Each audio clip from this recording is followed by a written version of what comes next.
the voice inside your head. Every day, you wake up and a voice starts talking. It tells you, you're not ready. You're not enough. You can't handle this. That voice has been running your life. But what if you could replace it with the voice of the Stoics? Stay with me, because in the next few minutes, I'll give you 6 Stoic reminders to tell yourself every day. Reminders that turn weakness into strength and chaos into calm. Why daily reminders matter. These aren't just quotes from ancient books. They're daily practices. The same reminders Marcus Aurelius, Seneca, and Epictetus used to face fear, loss, and pressure. If you ignore them, the noise of life will control you. If you live by them, you'll find calm, resilience, and a strength no one can take away. Reminder 1. You control your mind, not the world. Remember daily, you cannot command life, only your response. The first reminder is this: you control your mind, not the world. It sounds simple, even obvious, but if you actually lived by this principle, your life would look completely different. Because most of the time, we live in the exact opposite way. We believe we can bend the world to our will. We believe people should treat us fairly, opportunities should arrive on time, plans should go as expected. And when they don't, we rage, we collapse, we despair. Epictetus once said in his discourses, "We cannot choose our external circumstances, but we can always choose how we respond to them." For him, freedom was not about wealth, not about status, not even about being safe from harm. Freedom was the power to direct your inner life when the outer life goes wrong. Imagine this. You lose your job. Most people immediately spiral into panic. They think, "I've lost everything. I have no security. I'm a failure." They spend days, weeks, months reliving the moment they got the news, rehearsing what they could have said, blaming the company, blaming the economy, blaming themselves. But the Stoic stops, takes a breath, and asks, "What do I still control?" The answer: my effort, my discipline, my ability to learn, my ability to show up tomorrow and try again. This is not passive acceptance. It's not saying the loss doesn't hurt. It's about shifting the battleground. Instead of wasting your life fighting the storm, you anchor yourself in the one place where victory is always possible: your own mind. The Stoics called this the inner citadel, the fortress within that no one can breach unless you open the gates. Think about traffic. You can honk, curse, slam the wheel, but no car moves faster because of your anger. Or think about betrayal. Someone lies, someone cheats. You can replay the betrayal 1,000 times, but that doesn't undo it. What you can control is the meaning you assign to it.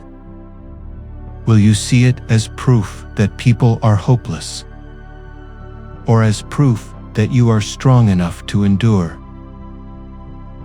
That choice is yours, and it makes all the difference. Marcus Aurelius once wrote in his Meditations, "You have power over your mind, not outside events. Realize this, and you will find strength." This wasn't theory for him. He wrote it as a man leading an empire, besieged by wars, plagues, and betrayal. He couldn't control the chaos of Rome, but he could control how he met it. And that is why, even centuries later, his words still carry weight. So each morning, remind yourself, storms will come, losses will come, betrayals will come. The world will keep being the world, but my mind, my choices, my judgments, my actions remain mine. That is where freedom lives. That is where peace begins. Reminder 2. Discomfort is the teacher, not the enemy. The second reminder is this: discomfort is the teacher, not the enemy. Modern culture tells us that comfort is happiness. The soft bed, the easy job, the frictionless life. But the Stoics knew better. They knew that comfort makes us weak, while discomfort shapes us into something greater. Seneca once wrote in his letters to Lucilius, "We must undergo hardships, for the hard ground makes the strongest soldier." He wasn't glorifying pain for its own sake. He was pointing to the truth that a life without challenge produces fragility. Like a tree that never feels the wind, you don't grow roots. You don't grow strong. Think about muscles. If you never lift weight, they atrophy. If you never sweat, you stay fragile. Life is the same. Every time you face discomfort, the cold shower, the awkward silence, the heavy responsibility, your spirit is doing push-ups. Discomfort is resistance training for the soul. Marcus Aurelius once reminded himself in his Meditations, "The impediment to action advances action. What stands in the way becomes the way." To the Stoic, obstacles are not interruptions of life, they are life. Each one is a forge. Each one is a lesson. Consider something as small as waking up early. The alarm rings. Your body screams. Stay in bed. But the Stoic answers, "This is training." Every refusal to surrender builds a kind of invisible armor. Or think of facing rejection in work, in love, in friendship. Most collapse, but the Stoic whispers, "This sting is the teacher. Learn from it. Don't run from it." Epictetus, who had been a slave, once told his students in his discourses, "Difficulties show a man what he is." He knew firsthand that pain and oppression strip away illusions. What remains is who you truly are. Discomfort reveals. It exposes where you are soft, where you lack patience, where fear still controls you. That revelation is priceless. It tells you where to grow. If you run from it, you stay blind. If you stay with it, you evolve. So each day, instead of cursing discomfort, greet it. Say, "You are not my enemy. You are my trainer," because every bit of discomfort you embrace today becomes the strength you carry tomorrow. Reminder 3. Your reactions define you, not their actions. The third reminder is this: your reactions define you, not their actions. Too often, we measure our worth by what others do to us. If they respect us, we feel valuable. If they insult us, we feel small.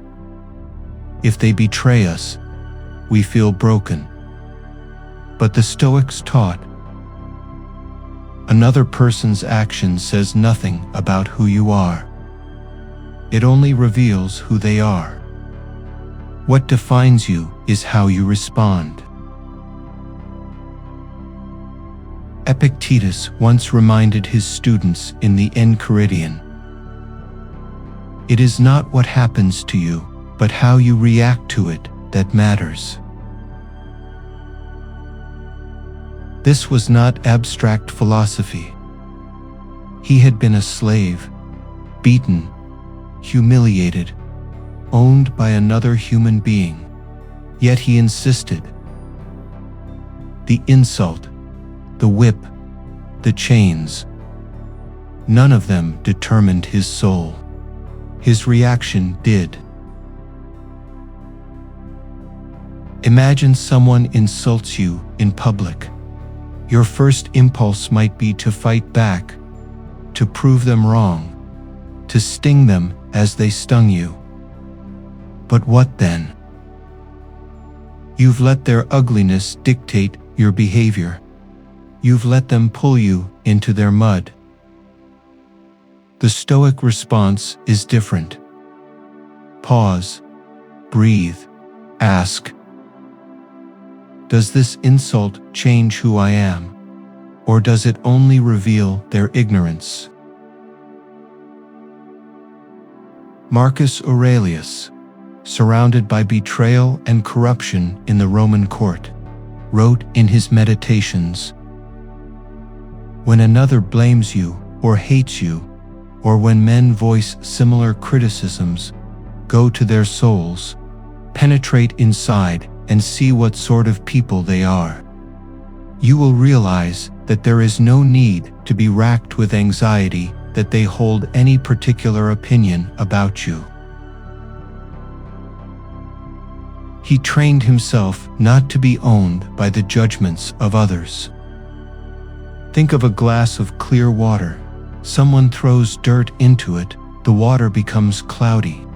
That is what happens when you let other people's actions determine your reaction.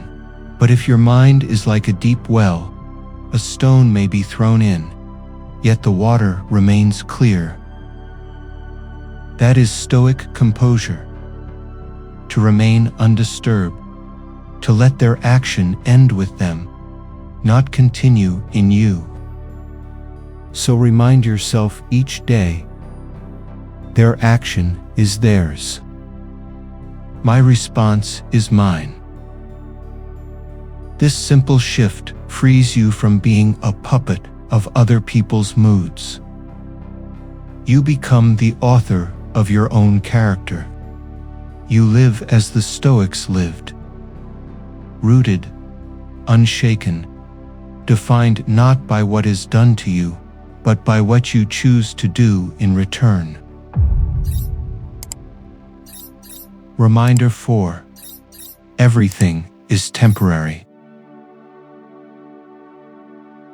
Remember that all pain, all joy, all situations will pass. The fourth reminder is this: everything is temporary. The human mind clings to the illusion of permanence. We tell ourselves that pain will last forever, that failure is permanent, that this dark night will never end. But the Stoics and life itself remind us daily that nothing stays. Marcus Aurelius once wrote in his Meditations, "All is ephemeral, both what remembers and what is remembered." He was emperor of Rome, surrounded by riches, power, and glory. Yet he looked at it all and said, "This too will vanish." The applause of the crowd, the sting of betrayal, the weight of responsibility, none of it would last.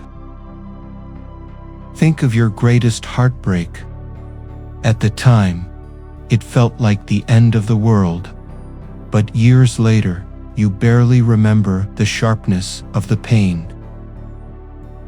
Or think of your greatest victory, the promotion, the award, the praise. How long did the glow last before it faded into just another memory? Both suffering and joy are temporary guests. They arrive, they stay for a while, and then they leave.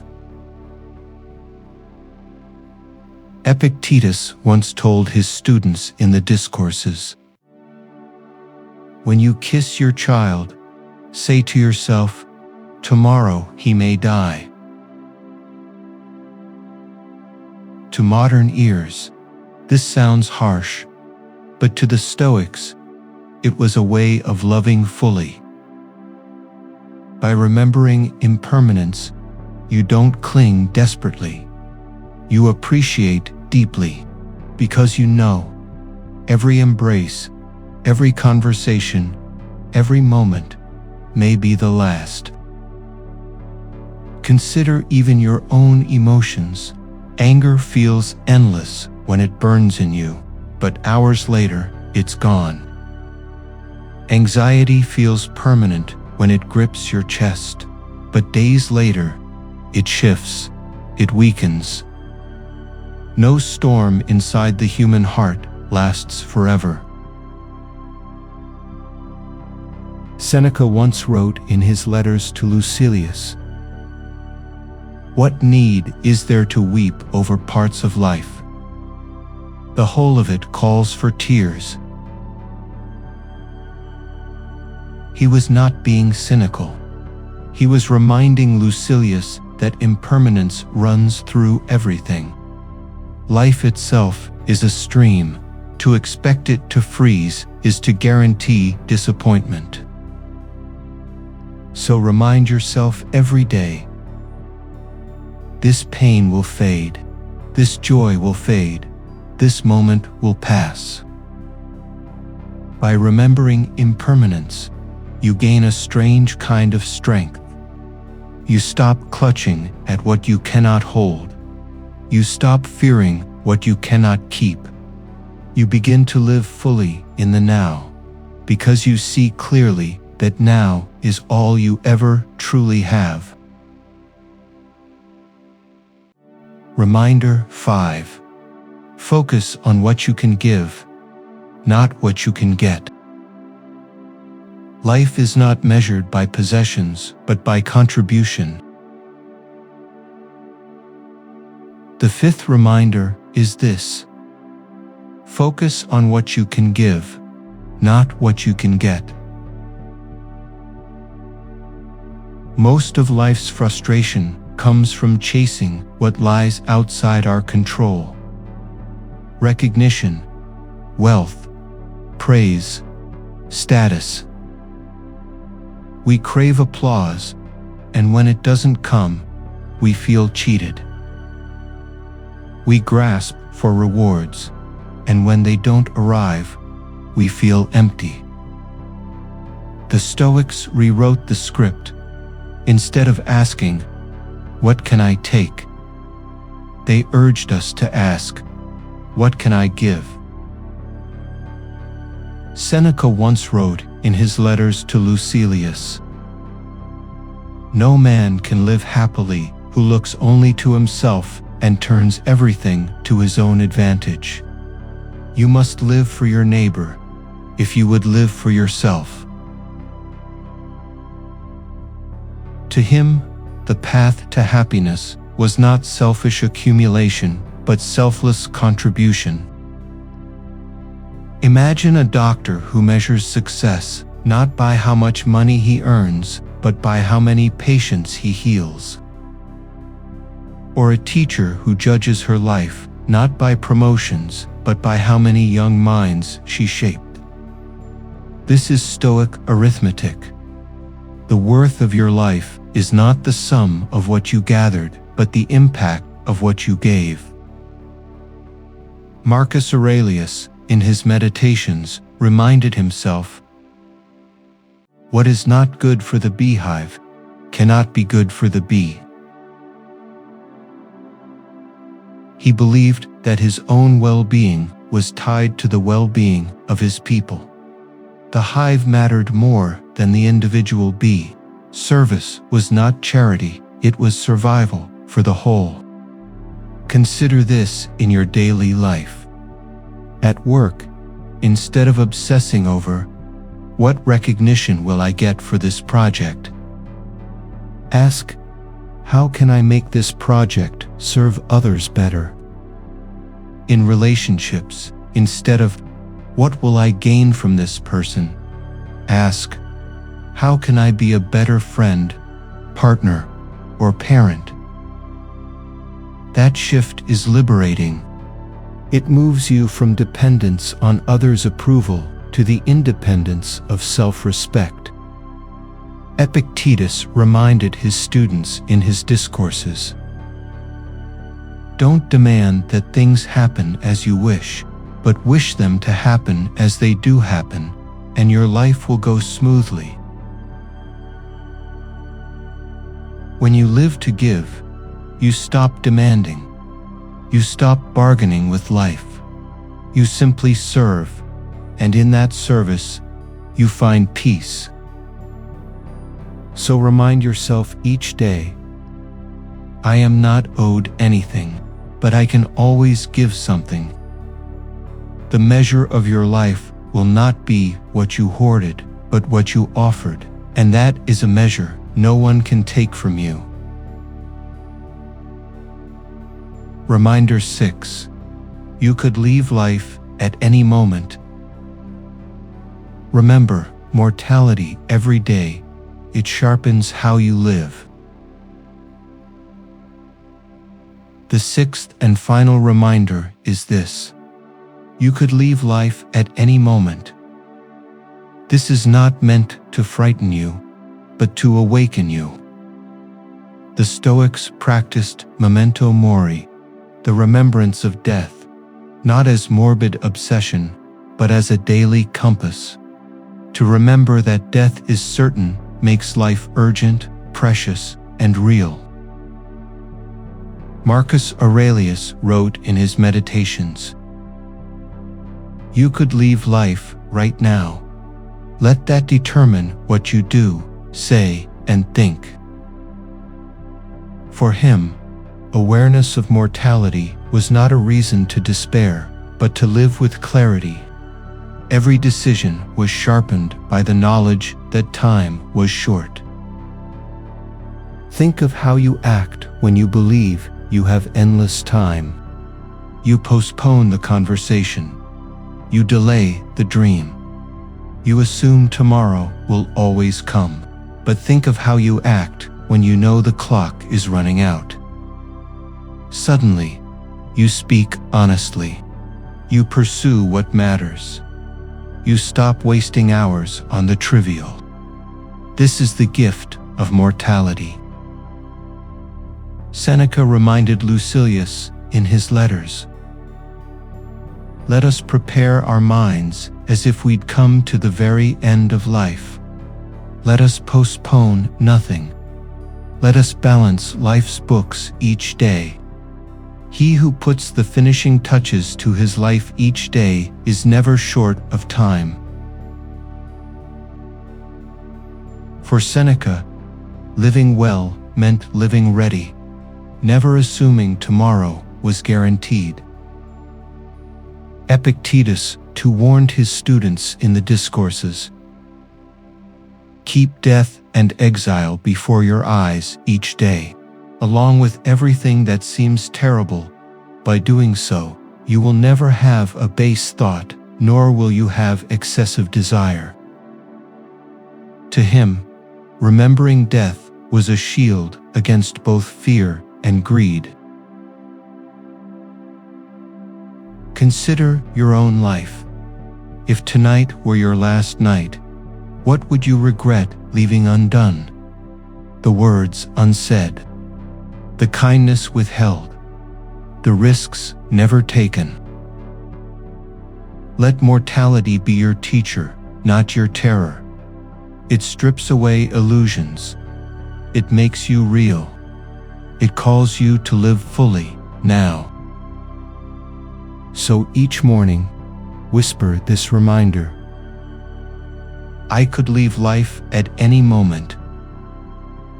Not to paralyze yourself with fear, but to wake yourself up, to live in such a way that when death does arrive, whether soon or late, you can look back without regret, knowing you truly lived. Before you move forward, pause here.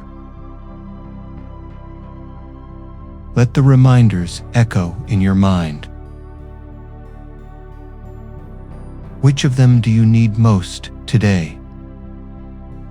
Is it the call to control your mind? The courage to face discomfort? The wisdom to see impermanence? Take a slow breath. Let the questions settle.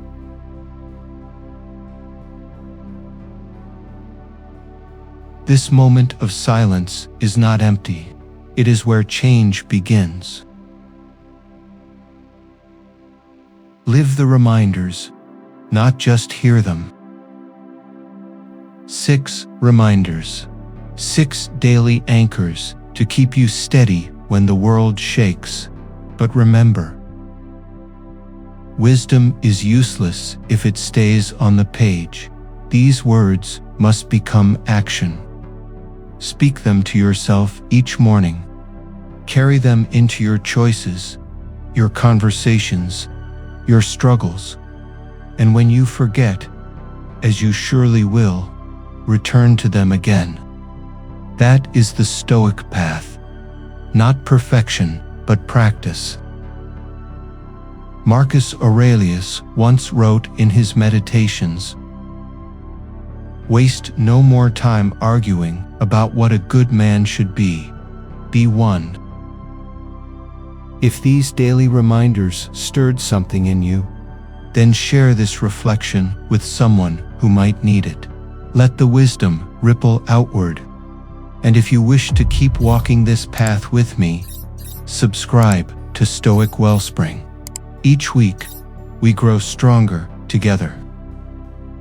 If these daily reminders help you stand firm, then stay with me for the next reflection, where we'll explore the Stoic art of letting go, because sometimes freedom is not found in holding tighter, but in releasing your grip. Be well, be still, be free.